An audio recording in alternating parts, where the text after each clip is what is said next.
누가 주님의 우편에 앉을 것인가? 이런 제목으로 말씀을 나누도록 하겠습니다. 오늘은 여러분들이 딴 데서는 들을 수 없는 아주 귀한 비밀을 알려드릴 겁니다.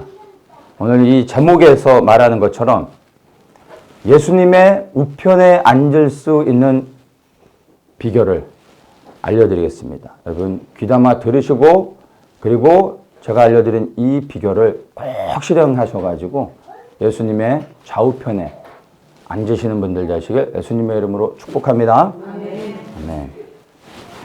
우리 17절 말씀부터 한번 보도록 하겠습니다. 17절에 보면 예수께서 예루살렘으로 올라가려 하실 때 12 제자를 따로 데리시고 길에서 이르시되 이렇게 말씀하십니다. 예수님께서 이제 예루살렘에 올라가시던 중에 제자들을 따로 불러내서 가던 길을 멈추고 제자들에게 말씀을 하고 계십니다. 무엇을 말씀하시는 거냐 하면 다른 것이 아니라 이제 예루살렘에 올라가게 되면 어떠한 일이 있게 될 건지에 대해서 미리 제자들에게 말씀을 하시는 겁니다. 그것이 이제 어떤 일이냐 하면 18절에 이렇게 말합니다. 보라, 우리가 예루살렘으로 올라가노니 인자가 대제사장들과 서기관들에게 넘기우며 저희가 죽이기로 결단하고 이방인들에게 넘겨주어 그를 능욕하며 채찍질하며 십자가에 못 박게 하리니 제3일에 살아나리라. 예수님이 이제 죽음을 당하실 것에 대하여 미리 말씀을 하시는 겁니다. 예수님께서 수없이 예루살렘에 올라가셨었습니다. 그런데 이번에 올라가게 되면 이젠 다시는 내려오지 못한다는 것을 아셨습니다. 그래야 예수님께서 그 예루살렘에 있게 될 일들을 말씀하시는 겁니다. 예루살렘은 어떠한 곳입니까? 하나님의 이름을 두시려고 창세전부터 구별하신 거룩한 곳입니다. 그리고 그 예루살렘은 이 땅에 하나님의 나라가 임하는 곳이 되어집니다. 그리고 이 땅에 하나님의 나라가 임하면 그 하나님의 통치가 시작되어지는 영광스러운 장소입니다. 그런데 예수님에게 있어 예루살렘은 또 다른 의미가 있습니다. 더럽혀진 하나님의 이름을 회복해야 하는 곳입니다. 그 일을 위해 예수님이 오신 겁니다. 또한 예수님께서 다시 오셔서 열방을 통치하시는 그 통치의 장소가 되어지는 곳입니다. 그리고 이 땅에 실제적으로 이루어질 천년 왕국의 중심이 되는 곳인 겁니다. 그런데 또 중요한 한 가지가 있습니다. 예루살렘은 예수님에게 있어 이 땅에 그분이 오셔서 마쳐야 될 사명을 끝내야 될 마지막 장소이기도 한 것입니다. 그 사명이 무엇입니까?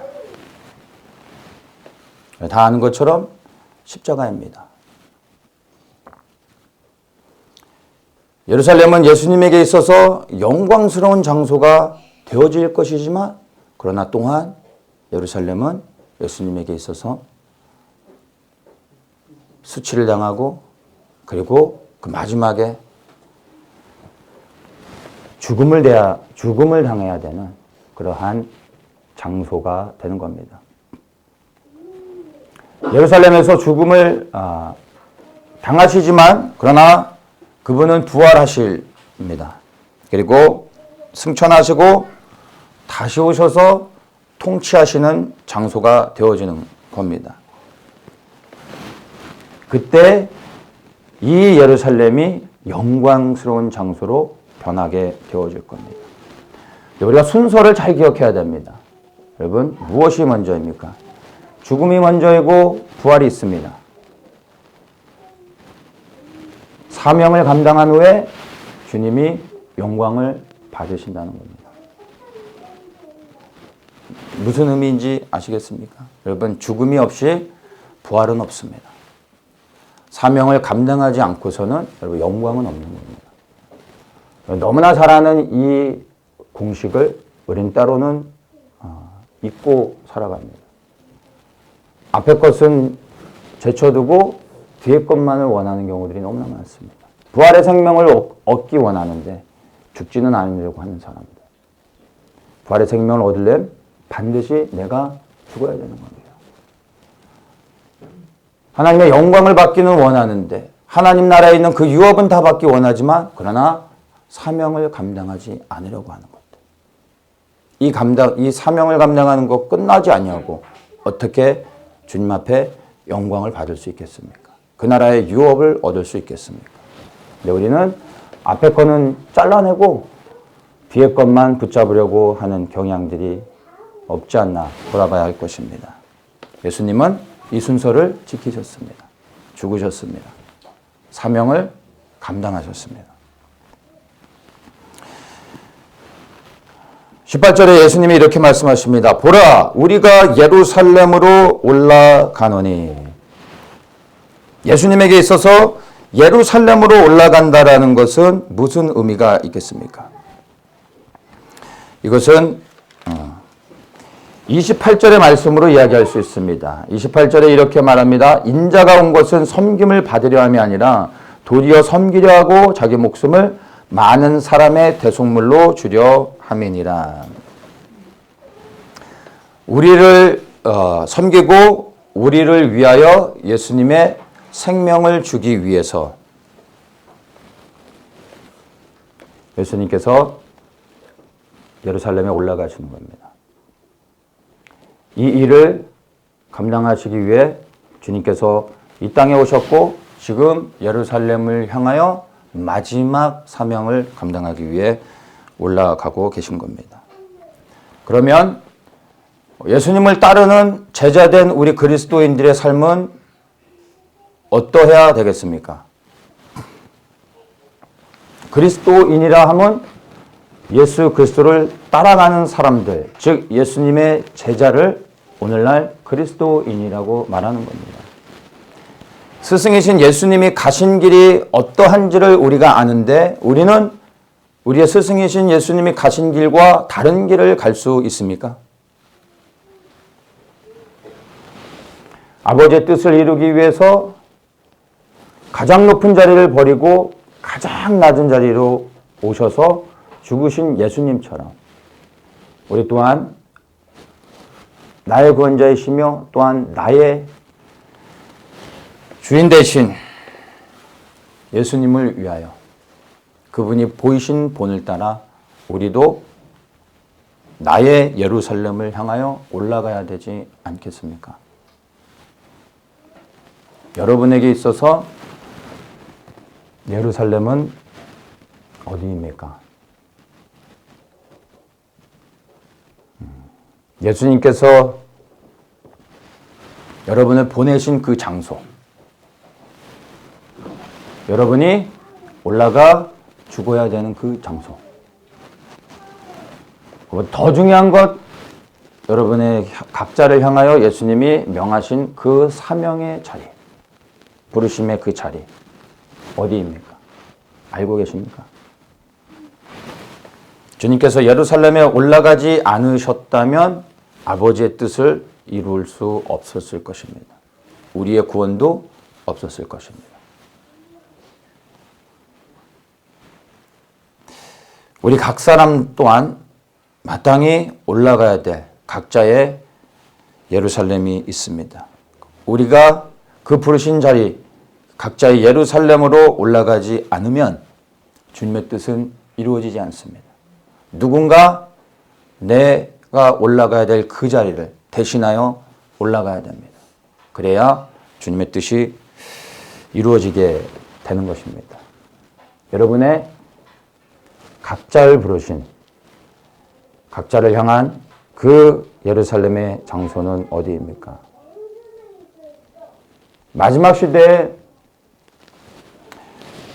사명자가 있다고 얘기를 합니다. 여러분, 마지막 때의 사명자가 누구라고 생각하십니까? 목사나 선교사, 아니면 교회 직분을 가지고 있는 사람들, 신학을 공부한 사람들이 사명자일까요? 아니요. 나를 부르신 나의 예루살렘을 향하여 올라간 사람. 그곳에 올라가면 무슨 일이 일어나게 될 건지를 알지만 그러나 그 자리로 부르셨기에 예수님처럼 올라가는 사람. 그리하여 그 부르신 자리에서 맡기신 모든 일을 생명을 걸고 끝까지 마치는 사람. 그러한 사람이 마지막 시대의 사명자가 되어주는 겁니다. 어떤 특별한 방법으로 부르는 것이 아닙니다. 나의 예루살렘을 알고 그 자리를 지키는 사람이 사명자가 되는 것입니다. 그 예루살렘으로 올라가 여러분 각자의 자리를 지키시는 분들 되시게 예수님의 이름으로 축복합니다.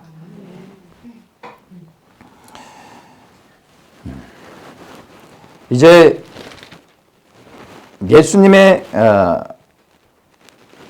예루살렘에 올라가면 어떤 일이 있게 될 건지를 말씀하시고 난 후에 절묘한 타이밍에 세베대 아들들의 어머니가 예수님께 나와서 무엇을 구합니다. 20절에 보면 그때 세베대 아들의 어머니가 그 아들들을 데리고 예수께 와서 절하며 무엇을 구하니 예수께서 가라사대 무엇을 원하느냐. 가로되 이 나의 두 아들을 주의 나라에서 하나는 주의 우편에 하나는 주의 좌편에 앉게 명하소서. 한 여인이 예수님 앞에 나와 무엇을 구합니다. 어떤 것을 구합니까? 두 아들을 위하여 높은 자리를 구합니다. 내 아들을 한 명은 우의정을 해주게 해주시고 한 명은 좌의정을 하게 해주십시오. 이 여인이 이렇게 구하고 있습니다. 주님이 어디를 향해 가고 계신 상황입니까? 예루살렘. 죽으러 가고 계신데 이 여인은 높은 자리를 구하고 있습니다. 주님은 이제 세상에서 가장 낮아지는 자리를 향해 가고 계신데 이 여인은 세상에서 가장 높아지는 자리를 구하고 있습니다. 예수님은 지금 이 여인을 위해 죽으러 가시는데 이 여인은 예수님께 자기의 영광을 구하고 있습니다. 주님의 마음이 어떠하셨을까요?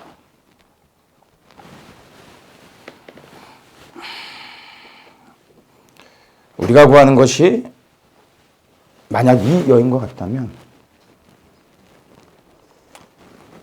주님이 어떠하실지 우리는 생각해 봐야 됩니다. 잠언 25장 13절에 이렇게 얘기합니다. 충성된 사자는 그를 보낸 이에게 마치 추수하는 날의 얼음 냉수 같았어. 추수하는 날의 얼음 냉수 같다고 합니다. 그리하여 능히 그 주인의 마음을 시원케 하느니라 라고 말합니다. 주인의 마음을 시원케 하는 자. 그가 충성된 사자입니다. 충성된 종이 되는 겁니다.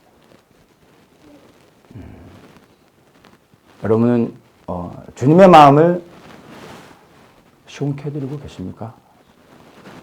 아니면 나로 인하여 주님의 마음이 근심하고 있지 않습니까? 두려운 마음으로 돌아봐야 됩니다.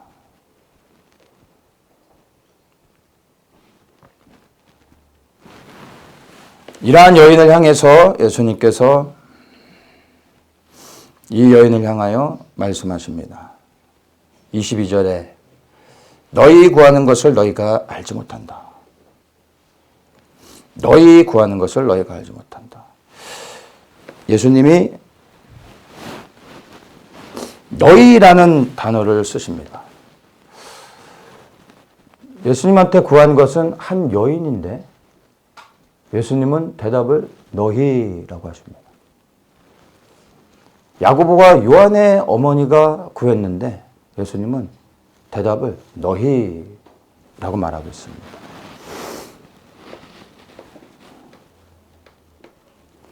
여기서 너희는 누구일까요?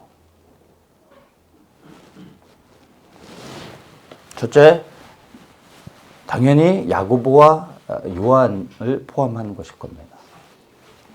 여러분 혹시 어머니가 예수님께 와서 구했다고 해서 여러분 순진하게 야고보와 요한의 어머니가 단독적으로 와서 얘기한 것으로 생각하면 여러분 착각입니다.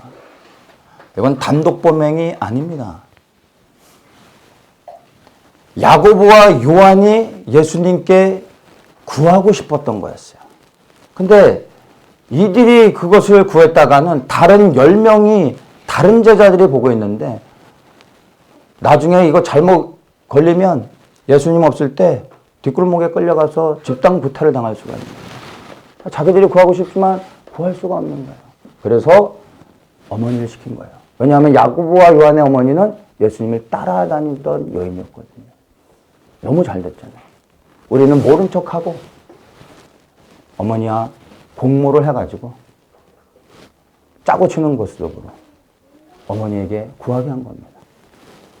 그런데 여기서 말씀하신 너희는 야고보와 요한만을 이야기하는 게 아닙니다. 사실은 10명의 다른 모든 제자들을 포함하여 예수님의 제자들을 향하여 하시는 겁니다. 너희 구하는 것을 너희가 알지 못한다. 왜 이게 다른 10명까지 포함하는지 아십니까? 24절에 이렇게 얘기하죠. 10 제자가 듣고 그 두 형제에 대하여 분이 여기거늘. 이 여인이 아들들을 위하여 높은 자리를 구했는데 흥분하는 건 10명의 제자들입니다. 이 10명의 제자들이 분노가 일어나는 게 됐습니다. 왜 이들이 그 여인을 향하여 분노를 일으켰을까요? 자기들이 구하고 싶었던 거였거든요. 자기들이 원하는 자리였거든요. 그런데 이들의 어머니는 예수님을 따라다니는 사람이 아니지. 자기를 대신에 누가 말을 해줘야 되는데 말을 해줄 사람이 없어 기회를 얻지 못하고 있었던 것뿐입니다. 그런데 이 여인이 나서서 자기들이 구해야 될 것을 구하니까 화가 나는 겁니다. 만약 이들이 정말 이런 것과 상관없이 정말 예수님만을 사랑하고 예수님을 따라다니며 예수님이 명하시는 일들을 기쁨으로 감당하고 순종이 오직 그들에게 있어서 최고의 기쁨이었다면 다른 사람들이 높은 자리를 구하던 그들이 무엇을 구하던 이들이 지금 화가 날 이유가 있겠습니까? 이들이 화를 내고 있다라는 건 이들도 주님을 섬기면서 한 자리 하고 싶었던 것입니다. 야고보와 요한과 절대 다르지 않다라는 겁니다. 스승은 이제 그들을 위하여 죽으러 가고 계신데 제자들은 어떻게 하든지 스승을 통하여 그들이 원하는 것을 얻으려고 하고 있습니다.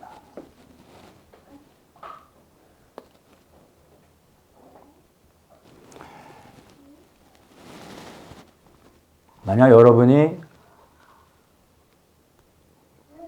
공동체 안에서 누군가가 주님을 충성스럽게 섬기고 있는데 그걸 바라보면서 여러분 안에 알 수 없는 분노가 일어나고 나도 모르게 긴장이 되고 그 사람이 경쟁 상대인 것처럼 경계하게 된다면 여러분은 이 제자들과 똑같은 마음을 갖고 있는 것입니다. 혹 그런 마음이 있다면 여러분은 회개하셔야 됩니다.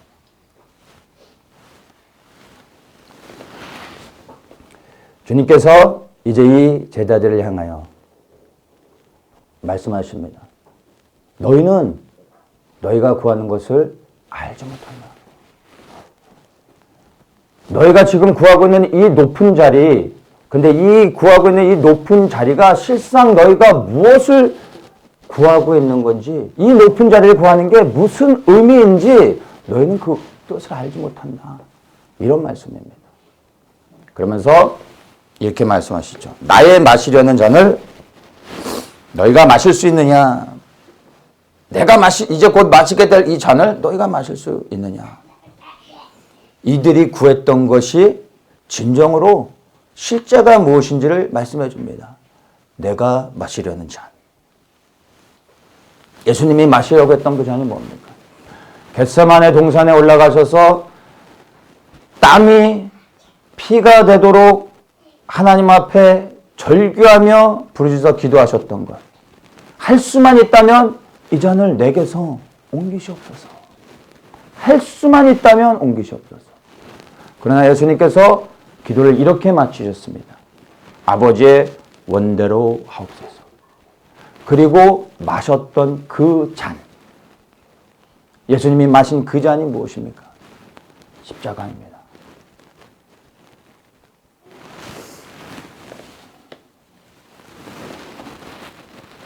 이 십자가의 의미가 빌립보서 말씀을 통해서 우리가 볼 수 있습니다.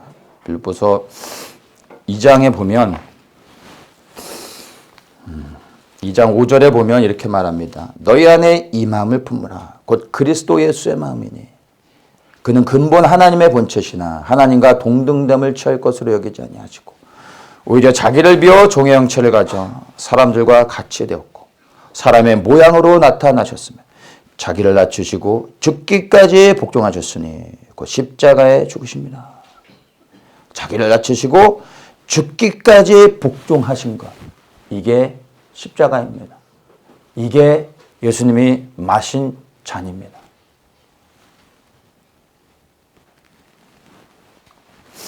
예수님께서 하나님께서 주신 이 잔을 마셨을 때 어떤 일이 일어납니까? 9절에서 설명해 줍니다. 이러므로 하나님이 그를 지극히 높여 모든 이름에 뛰어난 이름을 주사 하늘에 있는 자들과 땅에 있는 자들과 땅 아래에 있는 자들로 모든 무릎을 예수의 이름에 꿇게 하시고 모든 입으로 예수 그리스도를 주라 시인하여 하나님 아버지께 영광을 돌리게 하셨느니라. 하나님 아버지께 영광을 돌리게 하셨느니라. 하나님이 주신 이 잔을 예수님이 마셨을 때 어떻게 됐다고요? 모든 이름에 뛰어난 이름을 주셨습니다.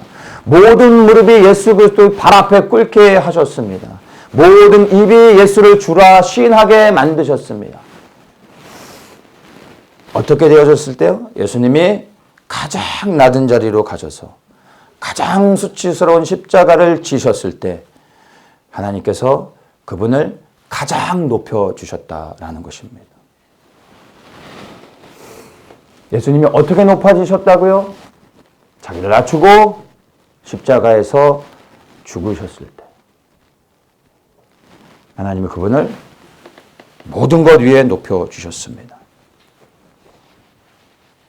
그렇다면 여러분 예수님의 좌우편에 앉을 수 있는 사람들은 누구일까요?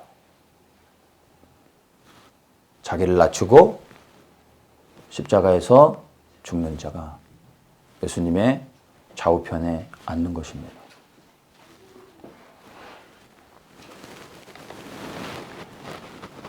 좌우를 보시면서 한번 여러분 격려해 주십시오. 여러분의 우편에 앉은 분에게 꼭 예수님의 우편에 앉으세요. 여러분 좌편에 앉은 분에게 꼭 예수님의 좌편에 앉으세요. 여러분 격려 한번 해 주십시오. 부담스럽습니까? 응? 저는 뒤편에 앉을 겁니다. 다른 의도는 없습니다. 저는 예수님의 좌우편에 앉을 자격이 안 됩니다. 그러나 주님께서 제게 너는 내 우편에 앉으라 라고 하시면 아멘이죠. 뭐 그것보다 더 큰 영광이 어디 있겠습니까?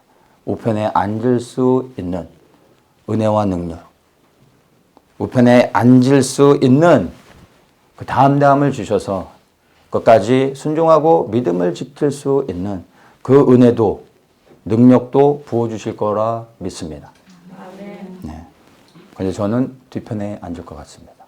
여러분은 꼭 좌우편에 앉으시길 축복합니다. 이 여인이 예수님께 구했던 그 실제가 사실은 무엇인지를 이제 우리가 말씀을 통해서 보게 됐습니다. 여러분, 예수님의 좌우편에 앉는 것은 구해서 받는 게 아닙니다. 어떻게 해서 받는 겁니까? 나를 낮추고 죽기까지 복종할 때 받게 되는 것입니다. 내가 예수님께 죽기까지 복종하는 만큼 나에게 예수님께서 보상해 주시는 것입니다. 여러분 아셔야 됩니다. 천국은 절대로 평등하지 않습니다. 순교자가 예수님과 함께 하나님의 가장 가까이 앉아 하나님을 섬기게 되어줄 것입니다. 우평강도가 구원을 받았습니다. 십자가상에서. 이렇게 정말 극적인 상황 가운데 구원을 받아 천국에 들어간 사람은 천국의 변두리에서 먼 발치에서 하나님을 바라보게 될 것입니다. 하나님을 가까이서 섬기고 싶다면 여러분 어떻게 해야 될지 여러분 이제 아셨을 겁니다. 하나님을 가까이 하기가 부담스럽지 않으시길 축복합니다. 주님께 높은 자리를 구하지 마시고 주님을 위하여 낮은 자리로 가셔서 여러분 충성스럽게 죽도록 주님을 섬기십시오. 그러면 여러분에게 가장 합당한 자리를 주님께서 주실 것입니다.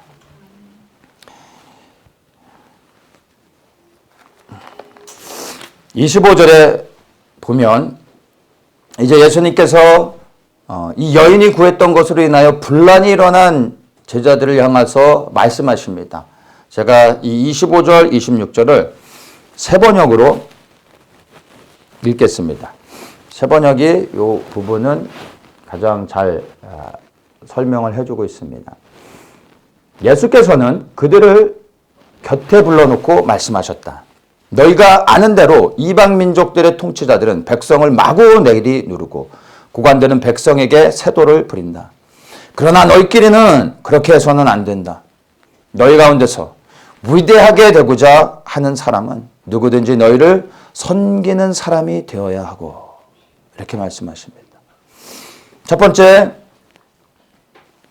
이방 민족들의 통치자를 언급합니다. 너희는 이렇게 해서는 안 된다 하면서 이방 민족들의 통치자를 언급을 하십니다. 이들이 누구입니까? 로마인들. 유대인들을 억압하고 있는 압제자들입니다. 근데 고관들은 무엇입니까? 고관들은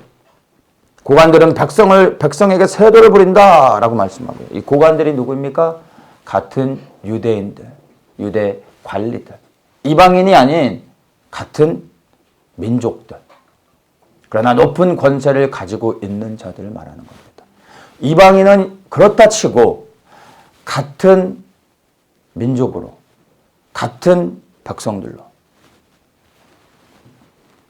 그 백성들을 억압하며 괴롭히고 있는 것이 하나님 보실 때 어떻겠습니까? 서로 돕고 격려하며 이 어려움을 극복해야 될 같은 민족끼리 권세를 가지고 억누르고 있었던 것입니다. 이 유대 사회의 슬픈 현실을 예수님께서 지적하시면서 제자들을 향하여 말씀하십니다. 너희는 그래서는 안 된다. 주님께서 무엇이 안 된다고 말씀하시는 겁니다. 무엇이 안 된다고 말씀하시는 겁니까? 내가 높아지고자 다른 사람을 낮춰서는 안 된다는 겁니다. 내가 부유하고자 다른 사람을 착취해서는 안 된다는 겁니다. 내가 만족하기 위해 다른 사람을 괴롭게 해서는 안 된다는 겁니다.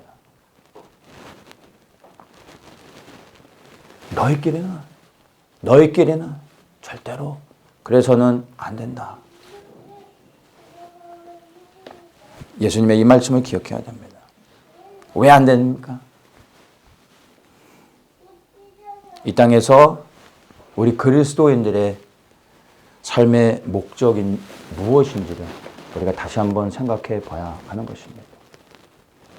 이 땅을 살아가는 우리 그리스도인들의 삶의 목적이 무엇입니까? 권세입니까? 부유함입니까? 행복입니까? 재물입니까? 이 땅을 살아가는 우리 그리스도인들의 삶의 목적은 단 하나입니다. 예수님의 종이 되어 죽기까지 순종하는 겁니다. 그게 이 땅에 우리를 불러주신 주님을 향하여 우리가 할 수 있는 일입니다. 우리가 이렇게 주님을 향하여 삶을 드리고 생명을 드려 순종하며 나아갈 때 주님께서 우리를 세상 가운데서 높이실 수 있습니다. 부유케 해주실 수 있습니다. 필요한 것들을 채워주실 수 있습니다. 모든 필요를 공급받을 수도 있습니다. 그러나 반대로 이 일들을 위하여 고난받을 수도 있습니다. 오해를 받을 수도 있습니다. 손해를 볼 수도 있습니다. 핍박을 받을 수도 있습니다. 죽음을 당할 수도 있습니다. 그러나 우리에게 무엇이 예비되어졌든 그것이 주님의 뜻이라면 주님의 뜻은 선하십니다. 라고 고백하며 우리에게 주신 그 부름의 자리로 나의 예루살렘을 향하여 갈 수 있어야 되는 것입니다. 주의 원대로 하옵소서라는 것이 우리의 기도의 마지막 고백이 되어야 할 것입니다. 크고자 하는 자, 으뜸이 되고자 하는 자, 섬기는 종이 되라 말씀하고 있습니다. 천국에 들어가고 싶으십니까? 여러분, 주님의 종이 되어 낮은 자리로 가셔서 섬기십시오. 예수님의 가장 가까운 옆자리에 여러분 앉고 싶으십니까? 예수님을 위해 여러분 멋지게 죽으십시오. 장렬하게 전사하십시오. 뒤처리는 제가 감당해 드리겠습니다. 혹시 제가 먼저 가게 되면 저는 화장을 시켜주시고 저 예루살렘 감람산 위에다가 제 죄를 다 뿌려주십시오. 전 죽어서도 무덤에 들어가고 싶지는 않습니다. 죽어서 제 이름을 이 땅에 남기고 싶지 않습니다.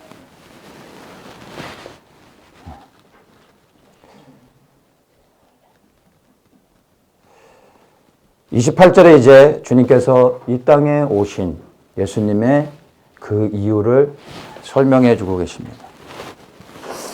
인자가 온 것은 섬김을 받으려 함이 아니라 도리어 섬기려 하고 자기 목숨을 많은 사람의 대속물로 주려 함이니라. 이 일을 위해 주님이 오셨고 이 일을 마치셨습니다.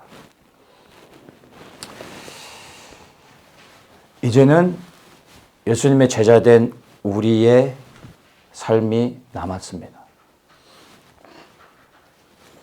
다시 한번 말씀드립니다. 어찌 예수님을 따라가는 제자들의 삶이 주님과 다를 수 있겠습니까? 주님을 따라간다는 것이 여러분 반드시 순교를 해야 된다는 것으로 오해하지 마십시오. 그러나 주님을 따라가기 위해서는 여러분 반드시 여러분의 생명을 주님께 드리고 따라가야 됩니다. 생명을 드림없이 주님께 끝까지 온전한 순종을 할 수 없습니다.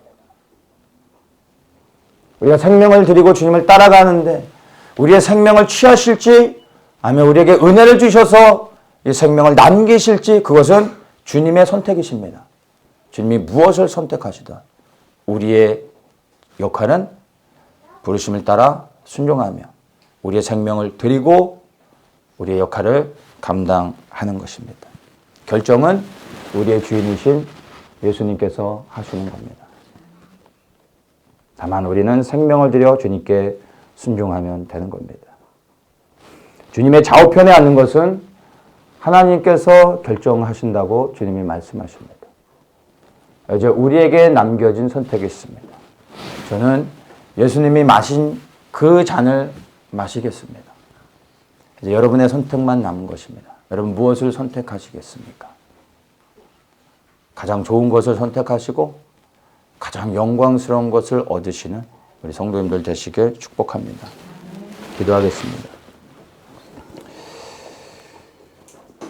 우리를 위하여 본을 보이셔서 예수님이 가신 그 길을 분명히 보여주신 것처럼 주님을 따르는 제자들로서 이제 우리가 어디로 가야 될지 마음을 정하고 흔들림 없이 나의 잔을 마시며 나의 예루살렘으로 올라가는 그러한 담대함을 이 시간 우리에게 주시기 원합니다.